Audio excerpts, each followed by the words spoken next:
Hello students, I am Uday sir and now I am going to teach you about history. And the first chapter from this class, you will study about India in medieval period. But first of all, we need to know that what is history, how it is divided, what are the sources through which we study about this topic. हम ये जानेंगे कि history है क्या, कैसे divide किया गया है और ये जो नॉलेज हमें मिलता है वो कैसे कैसे चीज़ों से मिलता है। इस वीडियो में हम लोग यही जानेंगे। तो सबसे पहले हिस्ट्री की जब हम बात करते हैं, जैसा कि अगर आप लोगों ने फर्स्ट वीडियो देखा होगा, इंट्रोडक्टरी जो सोशल साइंस का लॉन्च किया गया था, तो उस वीडियो में ये बताए थे हम कि history the study of past, जो हमारी पास्ट का स्टडी है, बीते हुए समय में क्या हुआ उसके बारे में हम जिस सब्जेक्ट के द्वारा जानते हैं उसे हिस्ट्री कहते हैं। बट अगर हम वास्ट डिफिनीशन की बात करें तो history is the study of past having written records, having proof और evidences. History is the study of our past having proofs, having written records, having evidences. And on this basis, history is basically divided into two parts. Because most of the part of our past having no any record, that is called prehistory. And the part in which we have evidence is called history. जिस समय के बारे में कोई ठोस सबूत नहीं है उनको प्री हिस्ट्री कहा जाता है, और जिसके बारे में हमें सबूत मिले, कहीं से स्रोत मिला जिसके द्वारा हमें जानकारी मिलती है, उसे हम लोग हिस्ट्री कहते हैं। और इस चैप्टर में हम लोग बेसिकली इंडियन हिस्ट्री के बारे में पढ़ेंगे, क्योंकि विश्व के अलग अलग देशों में हिस्ट्री का जो पीरियडाइजेशन किया गया है वो अलग अलग समय के हिसाब से किया गया है। तो जब हम इंडिया की बात करते हैं तो जैसा कि आपके बोर्ड से दिख रहा है कि हिस्ट्री को 3 पीरियड में डिवाइड किया जाता है: एंशिएंट पीरियड, मेडिएवल पीरियड और modern period. Ancient, medieval and modern. When we think about Indian history, it has been classified also in these 3 categories, but the time is different from other countries. For example, अगर हम India की बात करते हैं तो India में ancient period कब से कब तक माना जाता है, तो 700 AD से पहले का जो टाइम होता है उसको एंशिएंट में लेके चला जाता है, प्राचीन काल की संज्ञा दी जाती है। 700 AD से 1700 AD, AD का मतलब आप लोगों को पता होगा एनो डोमिनी, जैसे ईस्वी की जो शुरुआत हुई थी उसके पहले का समय BC यानी बिफोर क्राइस्ट कहलाता है, और उसके बाद का समय AD यानी एनो डोमिनी कहलाता है। तो 700 से 1700 AD के बारे में के बीच का जो टाइम पीरियड है that is called medieval period, मध्यकाल। 1000 साल का है, आप देख सकते हैं।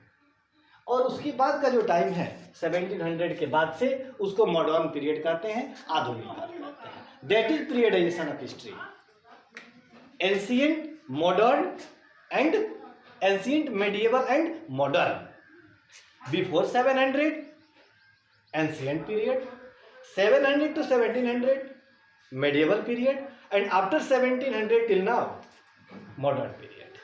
अब उसके बाद इसमें जो पढ़ना है, खासकर इस सेशन में आप लोगों को जो पढ़ना है क्लास में, वो केवल मेडिएवल हिस्ट्री पढ़नी है इंडिया की, यानी 700 AD to 1700 AD के बीच में भारत में कौन कौन सी चीजें नई आई, क्या क्या डेवलपमेंट हुए, क्या क्या चेंजेस हुए लोगों के लाइफ स्टाइल में, आर्किटेक्चर में, डांस में, म्यूजिक में, लिटरेचर में, इन्हीं सब चीज़ों के बारे में हम पढ़ेंगे। अब उसकी पहले हमें जानना जरूरी है, जैसे कि हमने कहा कि हैविंग एविडेंस, प्रूफ, तो what type of proof do we use to study the history, what are the sources of study, किन किन चीज़ों के बारे में हमें जानकारी से हमें हिस्ट्री के बारे में जानकारी मिलती है, इसको हम लोग देखेंगे। तो आप देख सकते हैं sources of knowledge about medieval period की बात हम करते हैं तो सबसे पहले आर्कोलॉजिकल सोर्सेज की बात आती है। और आर्कोलॉजिकल सोर्सेज कहते किसको हैं, तो जो भी पहले के बनी हुई जो चीज़ें हैं उनके जो रिमेन्स हमें प्राप्त होते हैं। जैसे आप लोगों ने बहुत सारे पैलेस होंगे जिनके रिमेन्स खंडहर देखे होंगे, खुदाई के बाद बहुत सारी चीजें मिलती हैं जिसके बारे में आप लोग जानते होंगे। They all where called archaeological sources. प्राचीन या पहले के समय की जो भी चीजें खुदाई या खोज के बाद पता चलती हैं उनको हम लोग आर्कोलॉजिकल सोर्सेस कहते हैं। रिमेन्स ऑफ बिल्डिंग्स हो सकता है, स्केलेटन ऑफ एनिमल्स हो सकता है, तो ये सारी चीजें। दूसरा होता है इंस्क्रिप्शंस। इंस्क्रिप्शंस क्या होते हैं? तो जो भी स्टोन्स के जो स्ट्रक्चर तैयार किए जाते हैं, माइल स्टोन्स या जो भी जो मूर्तियां हैं, ये सारी चीजें इंस्क्रिप्शन में आती हैं। या फिर आप देखेंगे बहुत जगहों पर पत्थरों पे लिखा गया होता है, राइटिंग, उसी को inscription. Writing on hard surfaces such as stone और metals are not as inscriptions. पत्थरों पे जो लिखी गई होती है उसे ही हम लोग इंस्क्रिप्शन, इसे शिलालेख कहा जाता है। और उसके बाद बात आती है कॉइन्स की। क्योंकि जब जब राजा हुए उन्होंने अपने हिसाब से मॉनेटरी सिस्टम को बेटर करने के लिए, एक्सचेंज को बेटर करने के लिए सिक्कों को लॉन्च किया। और उन सिक्कों के लॉन्च के टाइम में उन्होंने उस पर डेट या ऐसी चीज़ें कुछ डलवाई।